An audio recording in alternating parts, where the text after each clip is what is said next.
Hai, Assalamualaikum dan kembali lagi dalam channel Safi Mak Zain. Untuk video kali ni, aku nak cerita mengenai sejarah dan bagaimana terciptanya taktikal ataupun formasi dalam sukan bola sepak. Okey, sebenarnya sejarah ataupun asal-usul formasi dalam sukan bola sepak sangat-sangat panjang. Kalau aku nak cerita daripada A sampai Z, 7 hari 7 malam pun boleh tentu habis. So, untuk video kali ni, aku akan cerita seringkas mungkin dan sepadat mungkin bagaimana sejarah formasi dalam sukan bola sepak. Pada awalnya, formasi dalam sukan bola sepak tidak wujud. So, macam mana diorang main?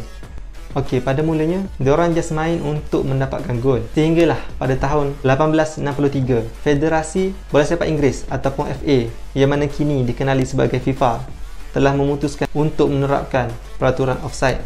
Dan ketika itulah, pasukan-pasukan mula berfikir untuk melakukan ataupun menerapkan taktikal formasi di dalam tim mereka. So, ketika itu muncullah taktikal formasi di dalam sukan bola sepak. Tetapi formasi yang pertama dicipta pada ketika itu adalah 1-2-7. Korang boleh bayang tak, 7 orang striker bermain dalam satu padang? Dah macam sidang parlimen. Tapi itulah hakikat bagaimana terjadinya formasi dalam bola sepak. Dan daripada formasi 1-2-7 akhirnya berkembang kepada 3-2-2-3. Dan ketika itu formasi ini diterapkan oleh manajer Arsenal dan berjaya membawa Arsenal untuk memenangi Piala Division 1 dan Piala FA ketika itu. Kemudian taktikal ini digunakan pakai oleh manajer pasukan kebangsaan Itali, namun ditukar sedikit daripada 3-2-2-3 kepada 2-3-2-3.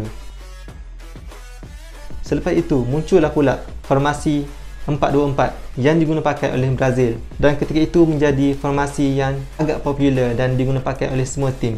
Tapi ketika itu formasi ini menjadi perkara yang membimbangkan juga, kerana formasi ini tidak menerapkan keseimbangan dalam padang. Sebab ada 4 defense, 2 midfielder dan 4 orang striker. So, di bahagian tengah mungkin memerlukan bantuan ataupun sokongan daripada defense untuk backup di bahagian tengah. So, daripada situ terjadilah formasi 4-3-3 ataupun 3-4-3, dan formasi ini berubah mengikut tempo perlawanan dalam padang. Dan kemudian memasuki zaman moden, akhirnya formasi telah bertukar daripada 1-2-7 kepada 4-4-2. Dan ketika itulah formasi 4-4-2 ini sangat-sangat popular dan tersohor ketika itu. Dan formasi ini digunakan pakai di Serie A.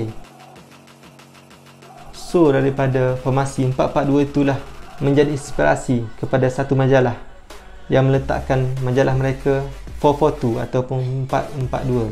Dan taktikal 4-4-2 digunakan pakai sehingga kini, terutama pasukan-pasukan besar seperti Manchester United, Barcelona, Real Madrid, Atletico Madrid dan sebagainya. So, bagi aku, taktikal memainkan peranan sangat-sangat penting dalam sesebuah pasukan.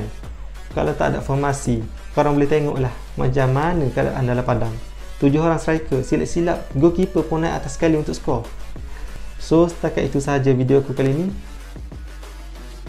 Untuk next video, aku akan upload tentang macam mana Arsenal boleh digelar The Invisible Arsenal. So, stay tune, jangan lupa like, komen dan subscribe, dan pastikan turn on notification untuk mendapatkan video-video menarik tentang bola sepak dunia ataupun bola sepak tempatan. Sekian, terima kasih.